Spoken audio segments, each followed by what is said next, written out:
Hi, Antonio. I'm glad to have you here again with us.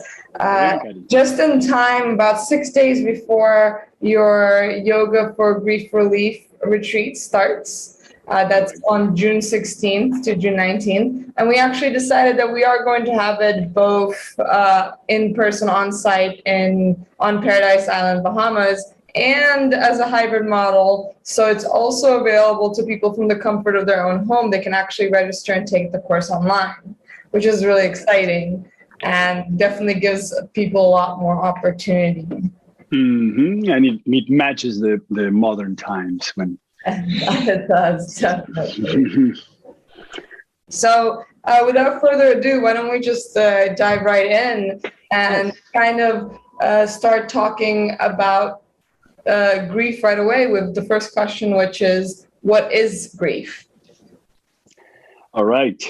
Grief is the normal reaction to the loss of things or people we are attached to. And usually when I offer this definition, there are three things that I call one's attention. The first one is that it's normal. That is a normal process, because it has so many symptoms that it feels that we are ill, that we're so disturbed. And so it's important to remember that it's normal, that we all go through this, that there's no way of not going through grief. And that a lot of the reactivity associated with it, even though very disturbing, still is normal. The second part is the types of losses that can promote grief or spark a grieving process, because we say that it is the normal reaction to the loss of things or people we are attached to. So a lot of times people associate grief with death only. And so perhaps you have lost your pet, you have lost your house to a fire, you have lost a precious ring that was extremely important to you and you were attached to it, and that will spark a grieving process. And there has been no death. Of course, the most common types of losses are death-related losses. Mm-hmm. And the third aspect of the definition that is important to mention is attachment. Mm-hmm. It is Queen Elizabeth popularized this phrase that grief is the price we pay for love. And the truth is that we grieve that what we are attached to. Attachment is the strongest emotional bond where my happiness, my well-being, my safety depend on the presence of an object, a house, a job, a car, or the constant availability of an individual, a relationship. Mm-hmm. So, for example, not only death, but divorce, or sometimes relationships that are severed in life also can cause grief. And I think that is a general definition of it. So really someone could be struggling and suffering or going through many kinds of losses simultaneously, because let's say if it's the death of a loved one, that would be the loss of a relationship, the death, the attachment, all of these things. Correct. We mentioned two types of losses, mm-hmm. primary losses and secondary losses. The primary loss is the loss that happens first, like, for example, a divorce. The secondary loss is the loss that happens as a result of the first loss having happened. So, for example, it's common that when people divorce, next you lose your social network because your friends don't know whether to invite you or your spouse or both of you or none of you. So it becomes a little bit weird. And sometimes we lose relationships that we used to have with other couples, with other people that we knew together as a married couple of partners, and now we don't. So that's a good example. Or, for example, in the case of a house that burns to a fire, one can also burn all the recorded past, or the pictures and everything that one had about one's own past in terms of pictures or recordings of any kind. And that's a secondary loss. So in addition to it being related to death-related losses or non-death-related losses, also we have primary losses and secondary losses, and they all cause grief, and they all are very important. Sometimes we disregard the secondary losses. And does the grieving process look different for these different types of losses, whether they're living or dead, primary, secondary? Not really. So it's not that we could establish a different roadmap for each one of the losses. And that being said, yes, it's true that there are some mediators of grief or circumstances that can make your grief more intense or less intense. And those two mediators are related to the nature of the relationship. So was it a same level relationship, or was it a different level relationship where perhaps you were younger and you lost a father, or you were poorer and you lost the person that used to provide the money? So those things will, was it a good relationship? What was the nature of the relationship? Was it a good bond? Was it an intimate bond or not? Was it a conflictive non-intimate bond? The other one is the circumstances around the loss. So perhaps if we are thinking of death, one thing is that our grandfather dies and we're all holding hands and chanting Om, and there's incense and there's a trust, so nobody's going to fight for the money. That's one type of loss. It's a normal, non-complicated loss. But then there are traumatic losses. It's different if I see my grandfather being murdered in front of my eyes. So that those two parameters, the nature of the relationship and the circumstances around the loss, will determine the intensity of a grieving process. And for example, a definite loss, my mother died, she's not coming back, that's a definite loss, versus a living loss. I have divorced, I still see the person I was married to. So those things imply also some minor differences, perhaps different challenges in terms of how to transit the process, but it's not that the process is different for each one of those losses. And this is a question I feel that everyone asks when they're grieving or they have someone that's grieving. How long does grieving last? You're right. Everybody asks that. When will this be over with? Exactly. When is this going to be over? We can say that for the process to be somehow completed in a healthy, normal way, usually grief takes between 1 and 2 years after a loss. So this is something normal. This is why it is said in the field that we don't make big decisions until 1 year after, so we don't incur in more losses or in different types of losses.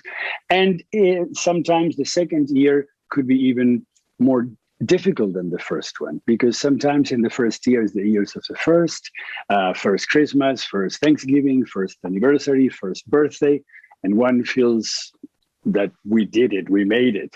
And then the second year comes, and that's when you have to present yourself with a loss, externalize the loss, and when the Christmases now are forever without the person, not just the first one. So sometimes, and also because the secondary losses become more important sometimes in the second year. So between 1 and 2 years. Now, that being said, it lasts forever because we don't get over our grief. Yes. Or we don't get over our losses. We change our relationship to them. And this was one of the very important things that my mentor and teacher Lim Prashant taught me, that really we don't get over our grief. And it's so common to say, oh, you'll get over it.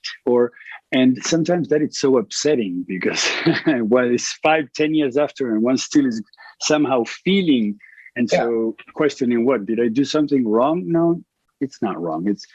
It's okay. Down the line, grief comes as what Therese Rando named as stags, sudden temporary upsurge of grief.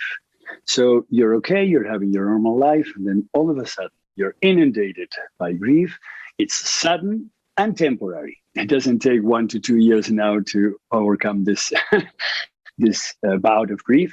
And that is how grief presents down the line of life. So what can the person who is grieving do to help themselves through the process, both through this initial 1 to 2 years of intense formative grieving and then afterwards in the recurring episodes of grief? Well, I think that the first thing is to acknowledge that one is grieving. because it's amazing, but it's such a normal process. And then sometimes you say to people, but is it possible that all these things that are happening to you started to happen after your dog died? And it's like people acknowledge grief for the first time sometimes. So first of all, to acknowledge that one is grieving, that it's not something that is going to just go away like that, or that nothing happened, and give it a proper space in one's own life. I would say that second, to deal with the symptoms of grief, because grief shatters and scatters the linear thinking. There's a number of important symptoms. We don't sleep. Our minds are confused. We usually are fatigued. There's all kinds of symptoms that are not just physical, but from a mental standpoint, we can have negative anticipatory thinking, which is this form of thinking that happens that one cannot anticipate anything good happening. And it's very common. It's a limbic system induced type of thought process, and very disturbing sometimes. Or behaviorally, we can cry a lot, unexpectedly. From a social standpoint, there's isolation. People either don't want to be with us, or we don't want to be with people. From a spiritual standpoint, grief it causes us to pose a lot of questions to God. Why did this happen? Why, if there's a good God, why do kids die? Or this type of things. And so to take care of all those symptoms, to try to sleep better, to try to calm down the nervous system, to try to eat better, to do things that will help you with the symptoms. And then to facilitate. Third would be to facilitate the grieving process. So there's a roadmap that William Worden established with 4 tasks that he gives for grieving individuals. He says we need to accept the reality of the loss. That's the first one. We need to process the pain of grief. That's the second one. The third one is to adjust to the new reality. And the fourth one is to find an enduring connection with who or what's lost as you embark in a new life. These are the 4 tasks that we try to accomplish for a normal grieving process. So to facilitate grief means to be aware of these tasks and work with them. Try to make your transit through the process a little bit easier by facilitating what is the normal process itself. And then lastly, because most of us identify ourselves through our attachments. So, for example, when the national team wins, we say, we won. And we were not playing, or we were not doing the gymnastic or whatever. And we say we. So we tend to identify ourselves through our attachments. So when the objects of attachment go, there goes our identity.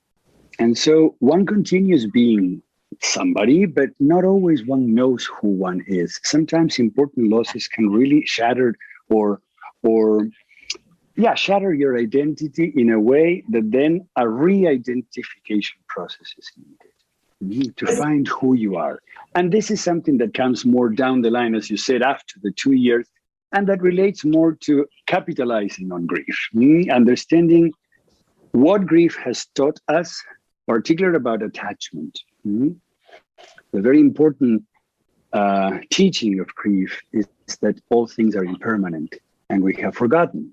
We have established a life of attachment, and then when the things go, we are reminded that everything goes, and that we will go as well as everything else. And so how can we integrate that new understanding, that new relationship with that very important divine truth, with that sat, all things are impermanent, and carry on with our lives, including that truth, to avoid future suffering, or I would say to reduce future suffering. So I suppose the next question, you sort of answered already by touching upon the symptoms of grief, but the more general question is, what does grief feel like? Like a mess. It feels like a terrible thing. Grief is very intense, and depending on what symptoms talking about. Like I just named 6 different categories of symptoms. Depending on what is the symptom, then, for example, if you're thinking of the negative anticipatory thinking, well, you feel very disillusioned, very hopeless, very helpless, because whatever you think may happen, it's not good or it's not going to be good. It's a momentary type of thought, but, that's how it feels. Or the scattered and shattered mind feels terrible, because one is used to, for example, having order and knowing where the keys are and knowing where the phone goes at night. And then all of a sudden we're grieving and we don't know where the keys are and we don't know where the phone is. And we look for half an hour. And of course they were exactly what they're supposed to be, for example. Or, we're driving and we know our exit and we miss the exit. So depending on what the symptoms are, of course, one is going to feel different. And in general, it feels very intense and it feels very deep. And it feels like a time when one is open in a way to learning and to understanding some more things, and some things about oneself, some things about the world, about the universe, about our relationships to others. So it's a very transformational time, but tough, hard. Feels like one is sick and one is not. So we don't speak about healing in grief because we're not sick. We speak about transiting the process or accompanying the process if you're on the side of the therapist. So for our last question today, this is geared more towards people who aren't necessarily grieving, although I would be interested in hearing your answer for someone who is also grieving. How do we help someone who is in the process of grieving? Both if you're not grieving, but also if you are grieving yourself. Well, I would say that those, number one, we all grieve in a way, or we all have grief. So we could say those 2 categories are one. But what I would say is that there is a difference when you're acutely grieving versus when you are not. So when you are not, and when you are just a person accompanying or supporting a griever, I would say that the first and most important thing is to hear them out. Because grieving individuals, what we need is to be heard, not to be told what to do. And a lot of times people jump into, oh, you should do this and you should do that, and you have to meet this person and you have to read this book. And one can even find the keys, as I was saying. So what book? Where is that book? To buy a book? And it seems sometimes terrible. So not so much to tell people what to do, but to hear them out, just to let them speak. Because grievers are trying to accomplish the first task of mourning, which is to accept the reality of the loss by repeating the stories surrounding the loss. And that sometimes people say, you told me that last week. And and that's what a griever needs, to tell and retell the story. So just hear grievers out. And the other thing I would say is be proactive in terms of the help. Because sometimes we ask an individual whose mind is shattered and scattered with grief, listen, if you need anything, call me. And the person cannot identify what the needs are, and much less can find their phone number, and much less knows where she left the phone. So sometimes this idea of call me when you need me is really not working. So perhaps cook someone a bowl of soup and take it to the person's house, or stop by and say, hey, can I do a laundry for you? I'm going to do laundry. Do you want me to do something? So those type of things that are a little bit more practical, rather than letting the people tell you if they need you or not, just offer things. Be practical with things that for people who are not grieving are extremely simple. And for people who are grieving, because, for example, making decisions is very hard. Sometimes it can be very hard. Just, do you want to go out to eat? Okay, what would you like to eat? And you put a griever in a situation of, I don't even know how to live. You want me to know what I want to eat? So it's better to say, hey, here are some good nourishing things you can eat. Let's go, I'm taking you. And you make a little bit the decision for them. And if you are grieving, perhaps you need to be more aware of what type of a griever you are, because there are two very generalized types of grievers, the intuitive griever and the circumstantial griever. The circumstantial griever is the one that likes to take action over the grief and lives the grief through different actions that can relate to the loss. While the intuitive griever grieves through expressing the feelings about the loss. So, for example, let's say the fence in our house fell, and so the intuitive griever is going to want to talk about lack of safety and how bad I feel that now that everyone walks by the street is looking at me, and particularly at night, I become anxious and it's affecting my sleep. And the circumstantial griever wants to go somewhere where they can find some wood to stop this unsafe situation. So now we can continue grieving the loss of the fence. These two types of grievers don't get along. Can one person be both? Yes. Oh, yes. I'm just giving you very generalized. A person can be both. And generally, this is both a huge source of arguments and separations in family systems, because it's hard to grieve together as a family. And on the other hand, sometimes amazing things can happen and you really understand how to live together, and there's a lot of growth out of it. But of course, the circumstantial griever is going to be kind of bored listening to all these things, because this person wants to go buy some wood. And the person who is intuitive griever is like, who cares about the wood? I'm already not safe.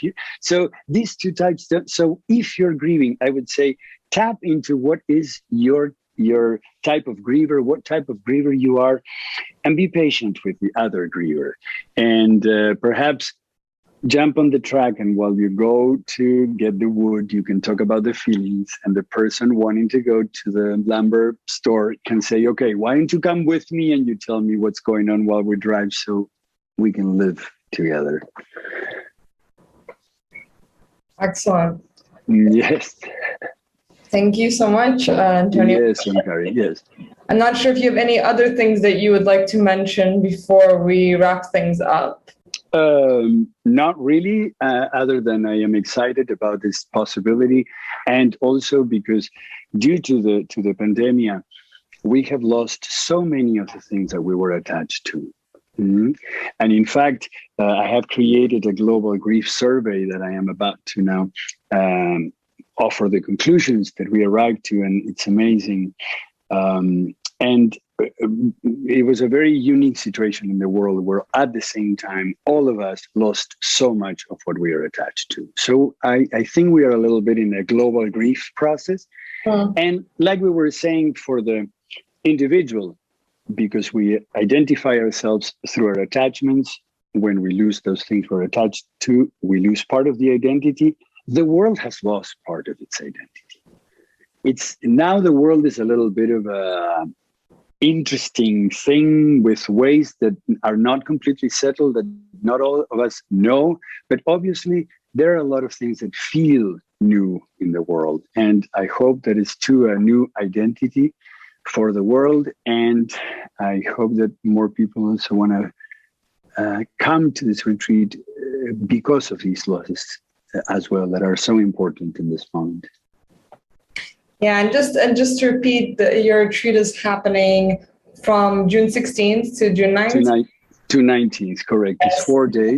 Yoga for Grief Relief Retreat, and one can register for it both on site and take it on Paradise Island in the Bahamas, or from the comfort of their own home virtually. So, yes. And this is an excellent course for anyone who's grieving or who wants to help people who are grieving, or for anyone who's interested about grief. Absolutely. All of the above. All of the above. Excellent. Yes. Thank you so much, Kari. Thank you. Om Namah Shivaya. Thank you so much. Om Namah Shivaya.